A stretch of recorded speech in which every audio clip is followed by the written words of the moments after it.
Mesdames et messieurs, très chers téléspectateurs, bonjour et bienvenue à suivre cette session d'actualité sur Kivu News Today Télévision. N'oubliez pas surtout de vous abonner et d'activer la cloche de notification pour ne pas rater la suite de nos diffusions.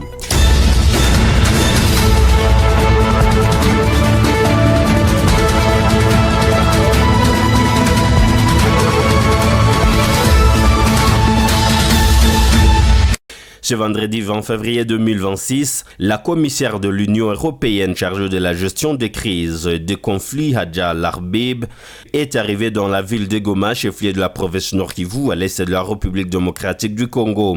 À son arrivée à Goma, la responsable européenne a tenu des consultations avec Corneille Nangaa, coordonnateur politique de l'Alliance au fleuve Congo M23, ainsi qu'avec d'autres responsables politiques et militaires de ce mouvement. Ces échanges s'inscrivent dans le cadre d'une mission diplomatique visant à évaluer la situation sécuritaire humanitaire dans les zones contrôlées par la M23. À l'issue des entretiens, Hadja Larbib a souligné que les conflits dans la région de Grand Lac ne cessent de fragiliser gravement la situation et a insisté sur la nécessité de prendre des mesures concrètes afin de réduire l'impact humanitaire des violences sur les populations civiles. Elle a également indiqué avoir constaté des visus dès son arrivée au Nord Kivu, l'ampleur des besoins humanitaires dans cette région affectée par des affrontements récurrents.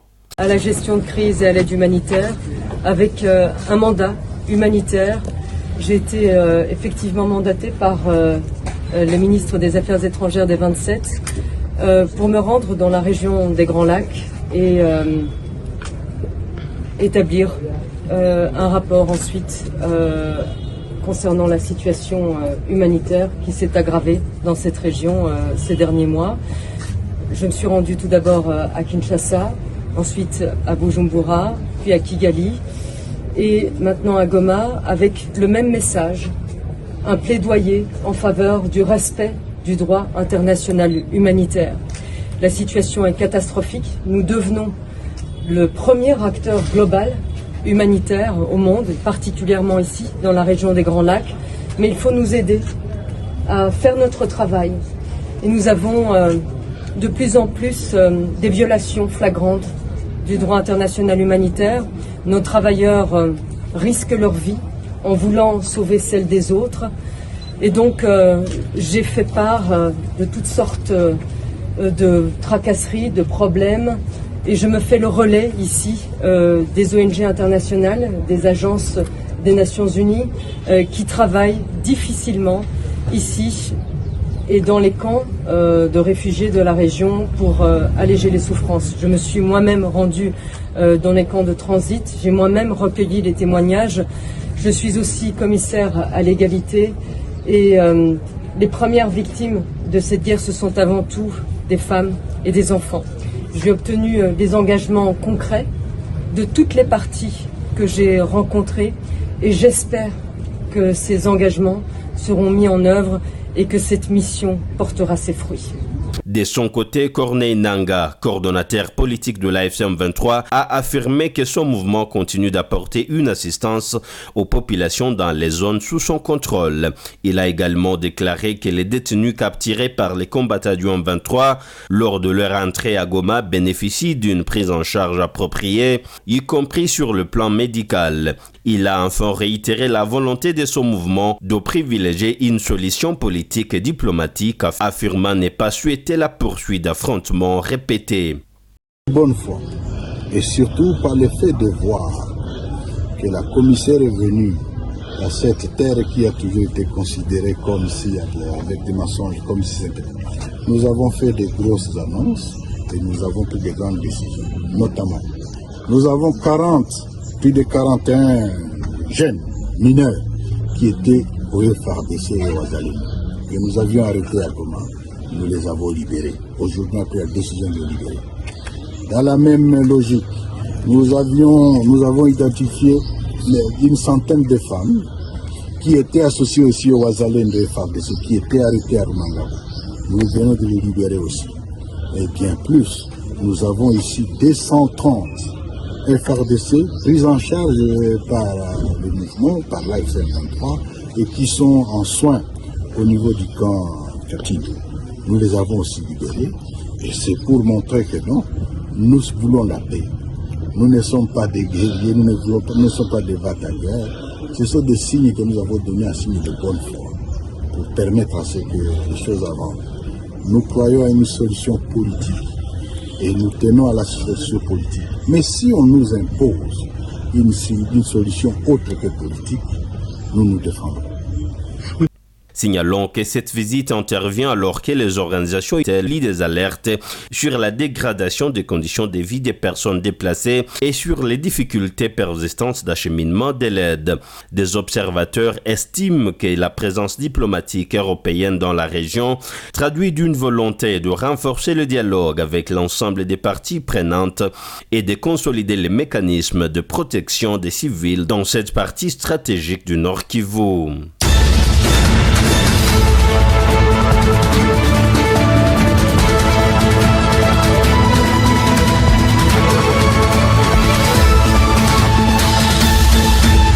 Une dizaine de jeunes du village Nzulo en territoire de Massissi au Nord Kivu s'est ajouté sur la liste des candidats à la formation militaire de l'ARC à l'issue d'un meeting populaire organisé vendredi 20 janvier 2026. Ces derniers disent être prêts et déterminés de participer à la reconstruction de la République démocratique du Congo à travers le mouvement révolutionnaire Alliance Fleuve Congo M23. Des détails dans ce reportage de la cellule de communication du gouvernorat du Nord Kivu. Le territoire de Massissi, plus précisément dans le village de Nzulo, groupement de Kamuronza, a été choisi par l'équipe de mobilisation, sensibilisation, recrutement et appui à la pacification pour y animer un meeting populaire ce vendredi 20 février 2026. Au cours de ce meeting, animé conjointement par le team leader de la mobilisation, Juvenal Chimimana et le colonel Alfred Moussoubao, commandant chargé des relations civilo-militaires au sein de l'ARC, une dizaine de jeunes ont décidé d'adhérer volontairement à l'armée du général-major Sultani Makenga. Ils disent prendre cette décision de leur propre volonté pour combattre la mauvaise gestion de Félix Tshisekedi. Kufikangu hapa haiko kusema labda ni kunikaza utashi yangu ndio nacha nafika hapa. Mimi napenda chama sana na siwezi chukia hata maisha yangu yote. Ndio chama yetu FCM23. Hakuna kunikaza, ni kupenda yangu. Ni courage tu, tunasema sisi wote tusaidiane tu. Dans son message, le team leader de la mobilisation, sensibilisation et recrutement, Juvenal Chimimana, s'est dit être satisfait de cette descente qui s'inscrit dans le cadre d'écouter les doléances de la population en y apportant des solutions à leurs problèmes. Il invite en outre les jeunes qui hésitent encore à venir intégrer l'armée révolutionnaire congolaise, une armée disciplinée. Nous disons à notre jeunesse, garçons ou filles, de se réveiller. C'est le moment de se réveiller, de servir leur nation. Qu'ils mettent leurs forces à construire leur pays. Que la jeunesse bannisse les antivaleurs.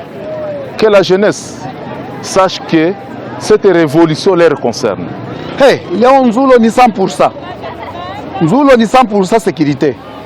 Kabisa tunasinzia, tunalala. Mame vitu vya kusinzia hapa tuko bien, papa journaliste. Mi peke na bishuhudia na watoto yangu nilikuwa na watoto kunivyo ya Goma walikuwa kule kwa Balindu wakati vitu vinaharibika, wakati ya bazalendo wale watoto walikuwa balikimbia vita wamekuja hapa. Na wakati wamekuja hapa hivi pale kwa Balindu watoto na kwa masomo wako na traumatisme psychologique. Nzulo yote hatuna mumuzalendo. Chenye tu kwako Nzulo sai wa local defense wetu wanatia usalama 100%. Tunavikubali na maendeleo tunaiona. Signalons que plusieurs questions liées à la sécurité et au développement du village de Nzulo ont été évoquées au cours de ce meeting qui a connu la participation du chef de cité Ajon de Saki, Charles Ngabo et plusieurs chefs du village.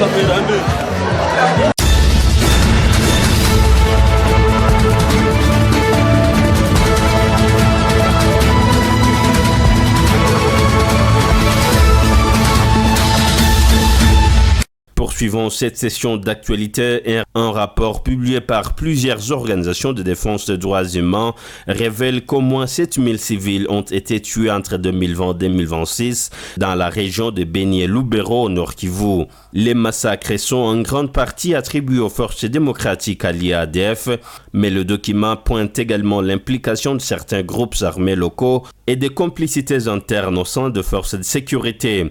Le rapport attribue une part majeure de ces massacres aux ADF, un groupe armé d'origine ougandaise actif depuis plusieurs années dans l'est de la République démocratique du Congo. Les ADF sont accusés d'attaques nocturnes contre des villages, d'enlèvements, d'exécutions, l'arme blanche ou par balle, d'incendies d'habitation et de déplacements forcés des populations. Leur mode opératoire, marqué par la terreur et la brutalité, vise non seulement à contrôler des zones rurales stratégiques, mais aussi à semer la paix durablement au sein des communautés locales. Les auteurs de ces rapports dénoncent l'existence des réseaux de corruption, d'un trafic d'armes et d'une économie de guerre qui entretiennent l'insécurité. Ils appellent à une réforme profonde du commandement militaire, à un audit indépendant des fonds sécuritaires et à des poursuites judiciaires contre tous les responsables afin de mettre fin au cycle de violence qui frappe les civils.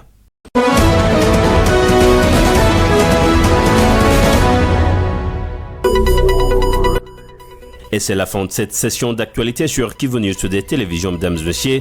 Merci à vous de l'avoir suivi. L'actualité continue sur www.kivunewstoday.com.